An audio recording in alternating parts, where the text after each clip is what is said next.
ကဲသူတေသနာအဆိုးဖြူလွှာတစ်ခုကိုဘယ်လိုရေးမလဲအသေးစီပုံစံဆွဲတယ်လို့ပဲတစ်ချင်းချင်းစီကြည့်လိုက်ကြရအောင်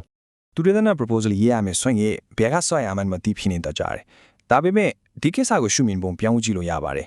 ဒါကခုအကြံဉာဏ်ကအထုံးဝင်တယ်လက်တွေ့ကြတယ်ထောက်ပံ့လို့လည်းထိုက်တန်တယ်ဆိုတာပြဟောခွင့်ရေးပဲလေ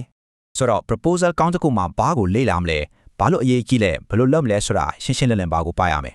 ကဲအရေးကြီးဆုံးအပိုင်းနဲ့စားလိုက်အောင်သူတေသနာရဲ့အခြေခံအုံမြစ်ပေါ့ ဒီညမှာပဲ80သူကိုဆွဲဆောင်ပြီးကိုတုတေတနာကဘာကိုဖြည့်ရှင်းမလဲဆိုတာကိုအဓိကဖော်ပြရမှာကွာ အဓိကတော့ so what ဆိုတဲ့မဲခွန်းကိုဖြေဖို့ပါပဲဒီပြဿနာကဘာကြောင့်အရေးကြီးတာလဲပေါ့ ဒီအစင်းတွေကိုလိုက်နာလိုက်ရင်ကိုတုတေသနာဘာကြောင့်လွတ်တင်တယ်ဆိုတာကိုခိုင်ခိုင်မာမာတင်ပြနိုင်မှာပါ ဒီအပတ်ပိုင်းတွေက proposal ရဲ့အခန်း1မှာပါလေရှိပြီး project ကိုခိုင်မာစေပါတယ် ဟုတ်ပြီအခုကိုယ့်ရဲ့ idea ကိုရှိပြီးသားပညာရက်ဆိုင်ရာအကြောင်းအရာတွေနဲ့ချိတ်ဆက်ကြည့်အောင်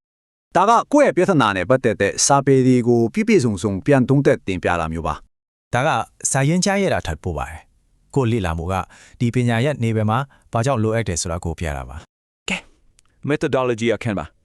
ကိုသူတေသနာကိုလက်တွေ့ဘယ်လိုလုပ်မလဲဆိုတဲ့အစီအစဉ်ပေါ့ ဒီအပိုင်းကတခြားသူတွေဒီတယောက်ကတော့ကိုယ်လေးလာမှုကိုထပ်တူလုပ်နိုင်လောက်အောင်အသိစိတ်ကြရပါမယ် quantitative qualitative ဒါမှမဟုတ် mixed methods မန်ဂန်နဲ့ချင်းကပ်ပေါင်ကိုရွေးဖို့ကအရေးကြီးပြီးမေးခွန်းပေါ်မူတည်ပါတယ် ကိုယ့်အစီအစဉ်ရဲ့အစိပ်ပိုင်းတစ်ခုချင်းစီကိုရှင်းရှင်းလင်းလင်းဖော်ပြပြီးဘာကြောင့်ဒီလိုလုပ်လဲဆိုတာပြောပြပါမယ် နောက်ဆုံးအသေးစိတ်အချက်လက်တွေကကို project ကစစ်ကူးရမဟုတ်ပဲလက်တွေ့ချကြောင်းပြတယ် အချိန်စရာဆွဲလိုက်တန်ကဒီအလုပ်ကိုအချိန်ဘယ်လောက်အတွင်းပြီးနိုင်လဲဆိုတာကိုပြသပြီးလက်တွေ့ကြစေပါလေ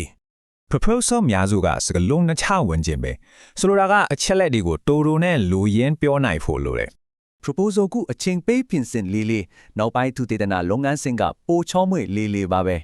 ခိုင်မာတဲ့အစီအစဉ်ရှိပြီဆိုတော့ကိုပညာရက်နဲ့ပြတဲ့တင်ဖို့ရှိတဲ့ຢာတွေကိုရှာဖွေဖို့အဆင်သင့်ဖြစ်ပါပြီ